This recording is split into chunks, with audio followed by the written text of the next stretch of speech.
Hello, everybody. It's your old pal Jerry V here again, and I am here this time to read a little bit of Stuart Little. This is another installment of the Tales from the Stacks. We have been reading Stuart Little by E.B. White.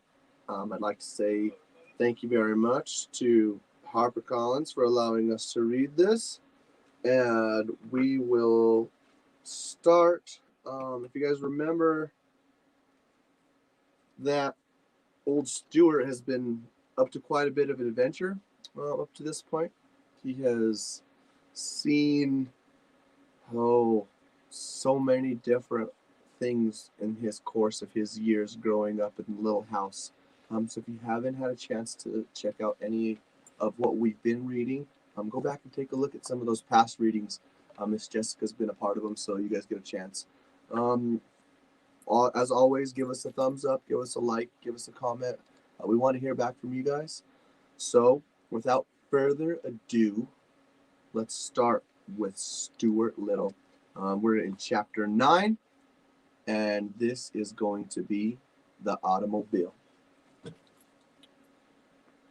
For 3 days, everybody hunted all over the house for Margolo's without finding so much as a feather. I guess she had spring fever, said George. A normal bird doesn't stay indoors this kind of weather. Perhaps she has a husband somewhere, and she's gone to meet him, suggested Mr. Little. She has not, sobbed Stuart bitterly. That's just a lot of nonsense. How do you know? Asked George. Because I asked her one time, cried Stuart. She told me she was a single bird.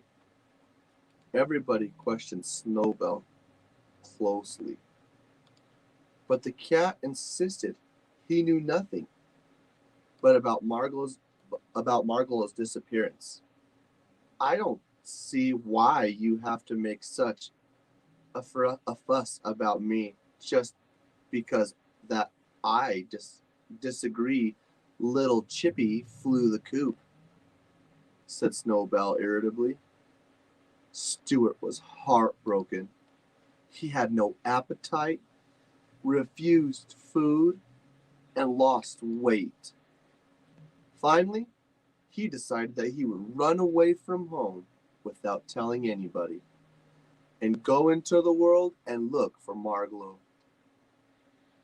Well, I'm about I'm about it. I might as well seek my fortune too, he thought. Before daybreak next morning, he got out his biggest handkerchief and he placed it in his toothbrush, his money, his soap, his comb, his brush, a clean suit of underwear, and his pocket compass. I ought to take along something to remember my mother by, he thought. So he crept into his mother's bedroom, where she was still asleep, climbed the lamp cord onto her bow, and pulled a strand of Miss Little's hair from her comb. He rolled the hair up as neatly and laid it in the handkerchief with all the other things. He rolled everything up into a bundle and tied it onto one end of a wooden matchstick. With his gray felt hat cocked jauntily onto one side of his head, he packed slugs across his shoulders, and his pack slung across his shoulder, Stuart strolled softly out of the house. Goodbye, beautiful home, he whispered. I wonder if I'll ever see you again. Stuart stood uncertain for a moment in the street in front of the house. The world was a big place in which to go look for a lost bird North, south, east, or west? Which way would he go? Stuart decided that he needed advice on such an important matter.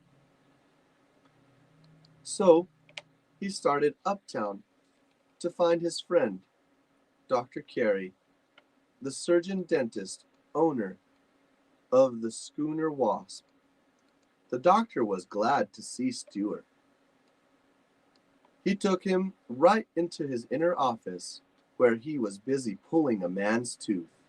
The man's name was Edward Clydesdale, and he had several wads of gauze in his cheek to hold his mouth open good and wide. The tooth was a hard one to get out, and the doctor let Stuart sit on his instrument tray so that he could talk to him during the operation. "This is my friend Stuart Little," he said to the man with the gauze in his cheek. "How," replied the man, in the best that he could. "Well, very well, thank you," replied Stuart. "Well, what's on your mind, Stuart?" asked Dr. Carey,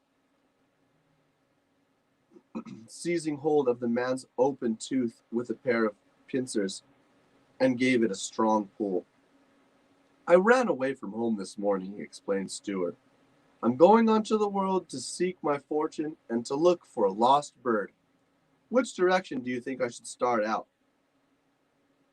Dr. Carey twisted the tooth a bit and rocked it back and forth. "What color is the bird?" he asked. "Brown," said Stuart. "Better go north," said Dr. Carey. "Don't you think so, Mr. Clydesdale?" "I don't know," said Mr. Clydesdale. "What?" he said. "I look and up," said Mr. Clydesdale. He said look in Central Park, explained Dr. Canary, tucking another big wad of gauze under Mr. Clydesdale's cheek. "And it's a good suggestion.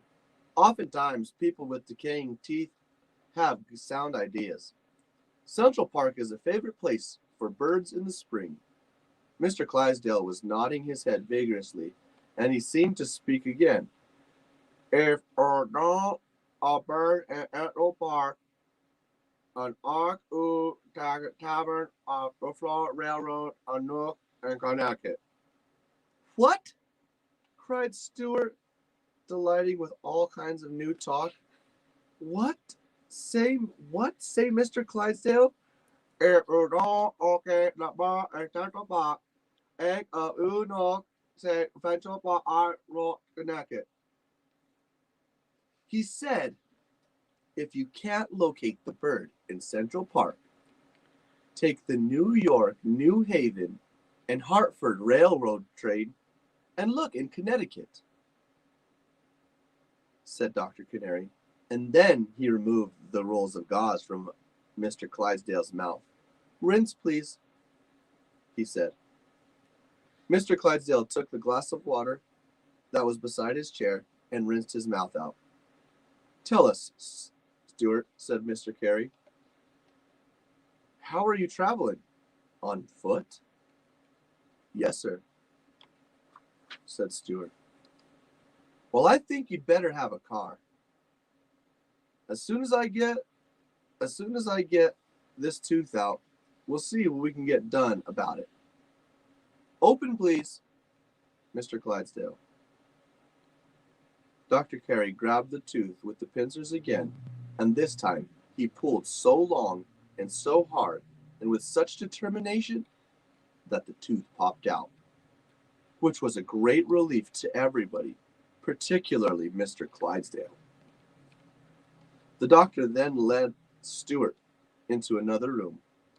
From a bookshelf, he took a tiny automobile about 6 inches long. The most perfect miniature automobile Stuart had ever seen. It was bright yellow with black fenders and a streamlined car of this beautiful grace. of graceful design.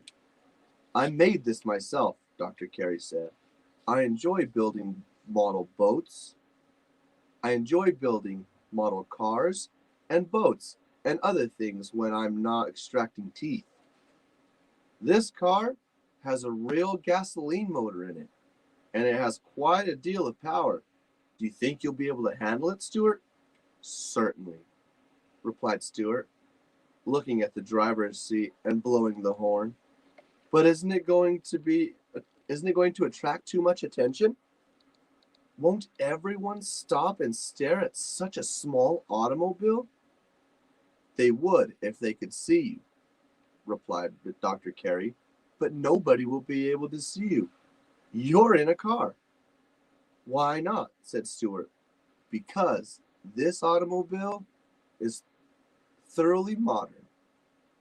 Not only is it noiseless, it's invisible. No one can see it. I can see it, remarked Stuart. Push that little button, said the doctor, pointing to a button on the instrument panel. Stuart pushed the button. Instantly, the car vanished from sight. Now push it again, said the doctor. How can I push it when I can't see where it is? Asked Stuart. Feel around for it. So Stuart felt around inside.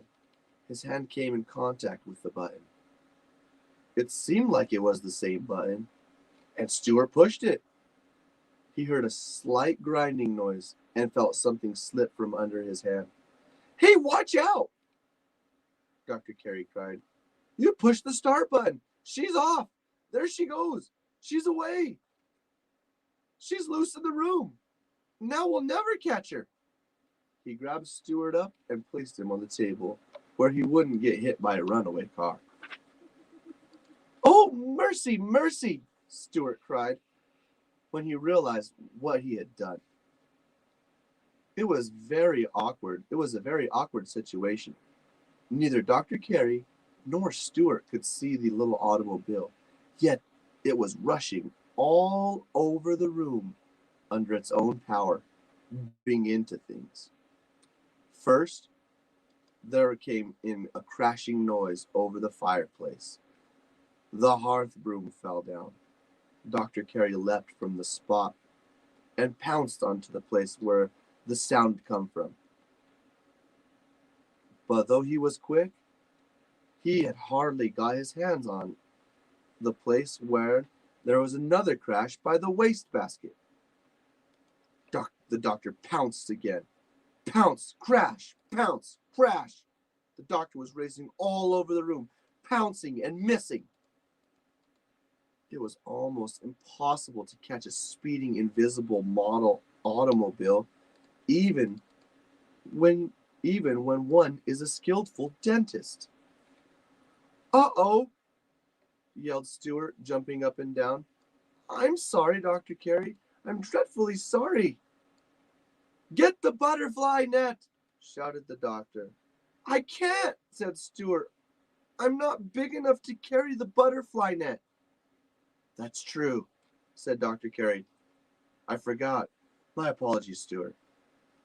The car is bound to stop sometime, said Stuart, because it will run out of gas. That's true, said the doctor. And so he and Stuart sat down and waited patiently until they no longer heard the crashing sounds in the room. The doctor got down on his hands and knees and crawled cautiously all over, feeling here and there, until at last he found the car. It was in the fireplace, buried up to its hub in wood ash. The doctor pressed the proper button, and then it stood in plain sight again. The front fenders crumpled, its radiator leaking, its headlights broken, its windshield shattered, its right rear wheel punctured, and a bit of yellow paint was scratched off the hood. What a mess, groaned the doctor. Stuart, I hope this will be a lesson to you. Never push a button on an automobile unless you know what you are doing.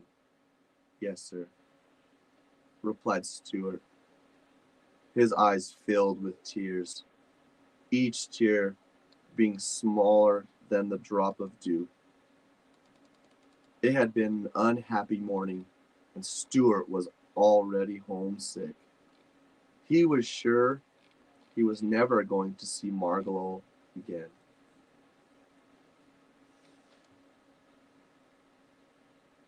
The schoolroom. While Dr. Carey was making repairs on the car, Stuart went shopping. He decided that since he was about to take a long motor trip, he should probably have proper clothes. He went to the doll shop where they had things that were the right size for him and outfits completely with new luggage, suits, shirts, and accessories. He charged charged everything, and he was well pleased with his purchase. That night, he slept at the doctor's apartment. The next morning, Stuart started early to avoid traffic. He thought it would be a good idea to get out on the road before there were too many cars and trucks. He drove through Central Park to 110th Street and then over to the West Side Highway, then north to the Sawmill River Parkway. The car ran beautifully, and although people were inclined to stare at him, Stuart didn't mind. He was very careful not to push the button which had caused so much trouble the day before. He made up his mind that he would never use that button again. Just as the sun was coming up, Stuart saw a man in thought seated in thought by the side of the road. Stuart steered his car up along, stopped, and pulled his head out. Are you worried about something? You're worried about something, aren't you? Asked Stuart. Yes, I am, said the man, who was tall and mild. Can I help you in any way? Asked Stuart in a friendly voice. The man shook his head. It's an impossible situation, I guess, he replied.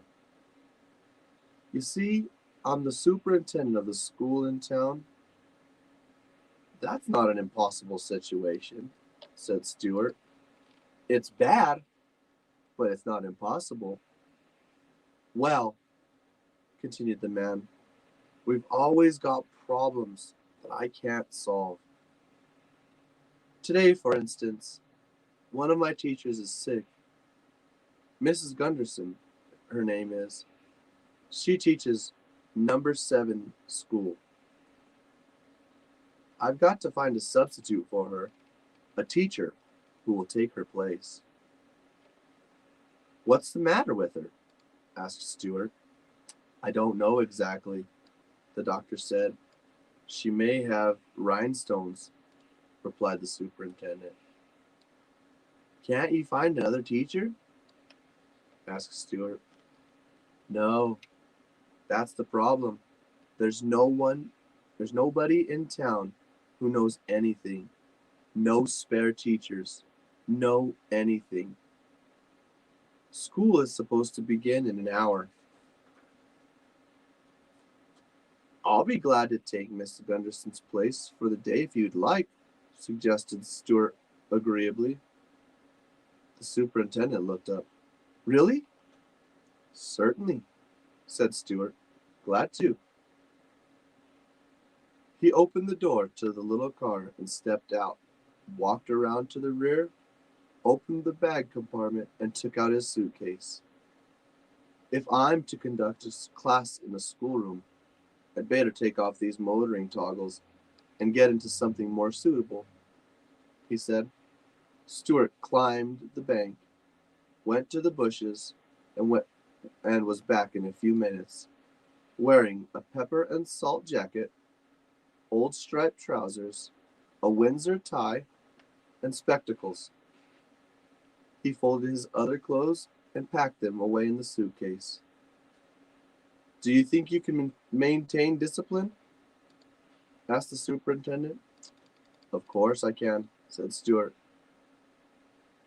I'll make the work interesting, and the discipline will take care of itself. Don't worry about me. The man thanked him, and they shook hands. At 9:15, the scholars had gathered in the school number 7. When they missed Miss Gusterson, the word got around that there would be a substitute, and they were delighted. A substitute, somebody whispered to somebody else. A substitute, a substitute. The news traveled fast, and soon everyone in the schoolroom knew that they were all to have the rest from Mrs. Gunderson for at least a day, and they were going to have a wonderful experience of being taught by a strange teacher whom nobody had ever seen before. Stuart arrived at 9. He parked his car briskly at the door of the school, stalked boldly into the room, folded a yardstick leaning up against Mrs. Gunderson's desk, and climbed, hand over hand, to the top. There he found an inkwell, a pointer, some pens, a pencil, a bottle of ink, some chalk, a bell, 2 hairpins, and 3 or 4 books, all in a pile. Stuart scrambled nimbly up to the top of the stack of books and jumped for the button on the bell. His weight was enough to make it ring, and Stuart promptly slid down, walking to the front of the desk, and said, "Let me have your attention, please." The boys and the girls crowded around the desk to look at the substitute. Everyone talked at once, and they seemed to be very much pleased. The girls giggled, and the boys laughed, and everyone's eyes lit up with excitement when they saw such a small, good-looking teacher so appropriately dressed. "Let me have your attention, please," replied Stuart. "As you know, Miss Gunderson is sick, and I'll be taking her place." "What's the matter with her?" asked Rory Hart eagerly. "Vitamin trouble," replied Stuart. "She took vitamin D when she needed vitamin A. She took B when she was short of C, and her system became overloaded with riboflavin, thiamine, hydrochlorine, and with every peroxide that needs for a human's nutrients has not been established. Let it be a lesson for all of us." He glared fiercely at the children, and they made no more inquiries about Miss Gunderson. "Everyone, now please take your seats," commanded Stuart. The pupils filed obediently down the aisles and dropped into their seats, and in a moment there was silence in the classroom. Stuart cleared his throat, seized a coat lapel in either hand to make himself look like a professor. Stuart began. "Anybody absent?" The scholars shook their head. "Anybody late?" They shook their head. "Very well," said Stuart. "What's the first subject you usually take up in the morning?" "Arithmetic," shouted the children. "Bother arithmetic," snapped Stuart. "Let's skip it." There were wild shouts of enthusiasm as at this suggestion. Everyone in the class seemed perfectly willing to skip arithmetic for one morning. What's the next? What next do you study? Asked Stuart. Spelling, cried the children. Well, said Stuart, I misspelled words. A misspelled word is an abomination in the sight of anyone. I consider it a very fine thing to spell words correctly, and I strongly urge every one of you to buy a Webster's Collegiate Dictionary and consult it whenever you are in the slightest doubt. So much for spelling. What's next? The scholars were pleased, and they were to be let out of spelling as they were arithmetic, and everybody shouted for joy. And everybody looked at everybody else, laughed, and waved their handkerchiefs and rulers. And some of the boys threw spitballs and some at some of the girls. Stuart had to climb onto the pile of books and dive onto the bell to restore order. What's next? He repeated. Writing! Shouted the scholars. Goodness, said Stuart in disgust. Don't you children know how to write yet? Certainly we do, yelled one and all. So much for that, said Stuart. Social studies comes next, cried Elizabeth Gardner eagerly. Social studies? Never heard of them, said Stuart. Instead of taking up any social studies this morning, why wouldn't it be a good idea if we just talked about something? Scholars glanced around at each other in expectancy.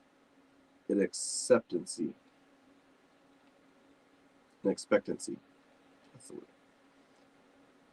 Could we talk about the way we feel to hold a snake? Could we talk about the way it feels to hold a snake in your hand, and then when it winds itself up around your wrist? Asked Arthur Greenlaw. We could, but I'd rather not, replied Stuart. Could we talk about sin and vice? Pleaded Linda Lacey. Nope, said Stuart. Try again.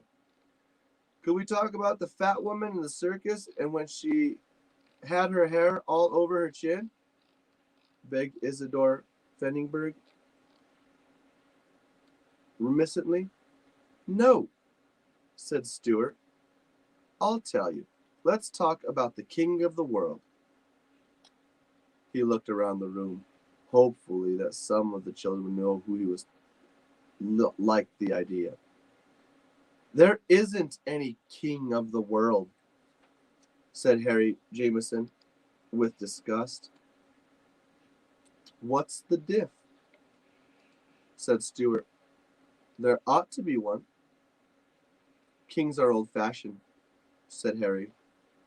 Well, all right then. Let's talk about chairman of the world.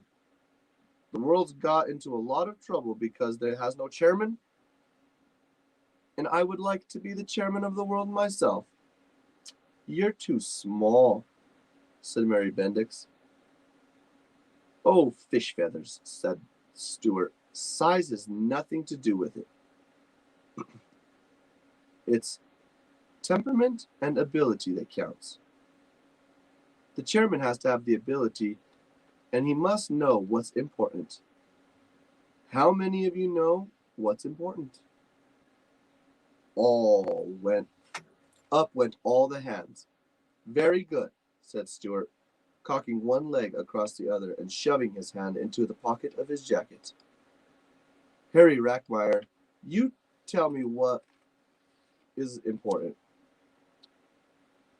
A shift of sunlight at the end of the dark room, and a note in music, and a way in the back, and the way the back of a baby's neck smells when its mother keeps it tidy, answers Harry. Correct, said Stuart.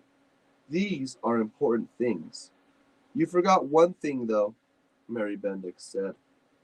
What did Harry Reckenmeyer forget?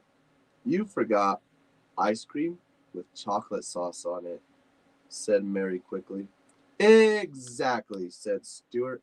Ice cream is important. Well, now, if I'm going to be chairman of the world this morning, I've got to have some rules. Otherwise, it would be too confusing. With everyone running around every which way and helping himself to things and nobody behaving. We have to have some law if we're going to play this game. Can anybody suggest any good laws for the world? Albert Fenderstorm raised his hand. Don't eat mushrooms. They might be toadstools, suggested Albert. That's not a law, said Stuart. That's merely a bit of friendly advice. But very good advice, Albert.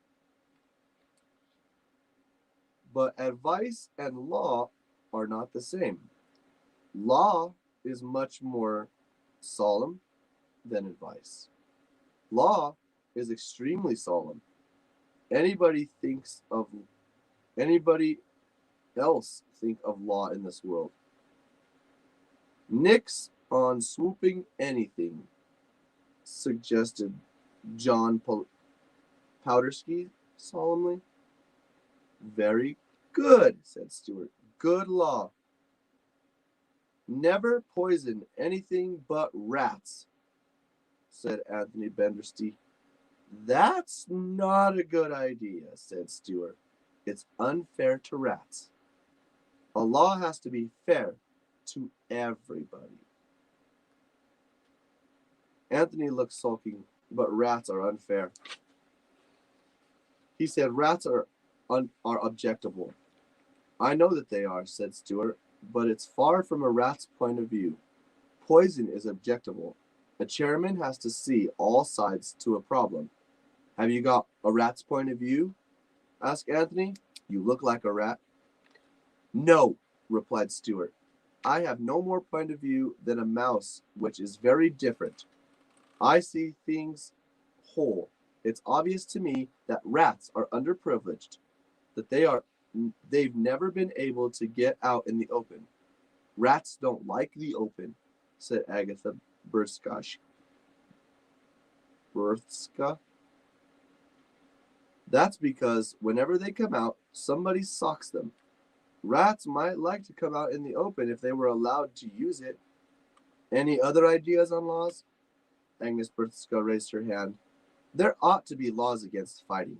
Impractical, said Stuart. Men like to fight, but we weren't against, but you aren't, but you were against warm, Agnes. But impractical, said Stuart. Men like to fight, but you're getting warm, Agnes. No scrapping, asked Agnes timidly. Stuart shook his head. Absolutely no being mean, said Mildred Hoffenstein. Very fine law, said Stuart. When I'm chairman, anybody who is mean to anybody else is going to catch it. That won't work, remarked Herb Pendergast. Some people are just naturally mean. Albert Fenderstrom has always been mean to me. You're not saying it'll work. I'm not saying it'll work, says Stuart. It's a good law, and we have to give it a try. We'll give it a try right here, right now. Somebody do something mean to somebody else. Harry Jameson, would you be mean to Catherine Stableford? Wait a minute. Now what's that you've got your hands on, Catherine? It's a tiny pillow stuffed with sweet balsam. Does it say, for you I pine? For you I balsam on it? Asked Catherine. Do you love it very much? Asked Stuart. Yes, I do, said Catherine. Okay, Harry, grab it and take it away. Harry ran over where Catherine was sitting, grabbed her little pillow from her hand, and ran back to her seat, while Catherine screamed. Now then, Stuart said in a fierce voice. Hold on, my good people, while your chairman consults the rest of the rules. He pretended to thumb through some books. Here we are on page 492. Absolutely no being mean. Page 460 said nix on swiping anything. Harry Jameson has broken 2 laws, the law against being mean and the law against swiping. Let's get Harry and set him back before he becomes mean, so mean people will hardly recognize him anymore. Come on. Stuart ran from the yardstick and slid down like a fireman carrying a pole like a fireman coming down a pole in the firehouse. He ran towards Harry, and the other children jumped up from the seats and raced and down the aisle and crowded around Harry, while Stuart demanded that he give up the pillow. Harry looked frightened. Although he knew it was just a test, he gave Catherine the pillow. There, it worked pretty well, said Stuart. No being mean is a perfectly good law. He wiped his face with his handkerchief, for he was quite warm from the exertion of being chairman of the world. He had taken a running, he was taking, and it had taken more running and leaping and sliding than he had imagined. Catherine was very pleased to have her pillow back. Let's see your pillow for a minute, said Stuart, who curiously was beginning to get better. Let's see the little pillow a minute, said Stuart, whose curiosity was beginning to get the better of him. Catherine showed it to him. It was about as long as Stuart was high, and Stuart suddenly thought that it was fine, sweet smelling bed, and it would make for him. He began to want the pillow himself. That's a very pretty thing, said Stuart, trying to hide his eagerness. Do you want to sell it? Do you? No, replied Catherine. It was a present to me. I suppose it was given you by a boy you met at Lake Hopatcong last summer. It reminds you of him, murmured Stuart dreamily. Yes, it was, said Catherine blushingly. Ah, said Stuart. Summers are wonderful, aren't they, Catherine? Yes, and last summer was the most wonderful summer I have ever had in my life. I can imagine, replied Stuart. You sure you wouldn't want to sell that little pillow? Catherine shook her head. Don't know as I can blame you, replied Stuart quietly. Summertime is important. I'd like the shaft of sunlight, or note a musical note, or note a music, or a note in music, said Catherine Ackerson, or the way the back of a baby's neck if its mother keeps it tidy, said Marilyn Robinson. Stuart sighed. Never forget your summer times, my dears, he said. Well, I've got to be getting along. It's been a pleasure to know you all. Class is dismissed. Stuart strolled rapidly down the store, climbed into his car, and with his final wave of his hand, drove off into the northerly direction while the children raced alongside and screaming, "Goodbye, goodbye, goodbye." They all wished they could have had a substitute every day instead of Mrs. Gunderson. Well, everybody, those are my 2 chapters for today. Thank you all for hanging out with me. This was a little bit longer, but you guys stay safe, stay well. Tune in for other cool, exciting things that are happening from your friends at PCC LD, as well as us here at the Lucero Library. For me, Jerry V, I'm out. Bye.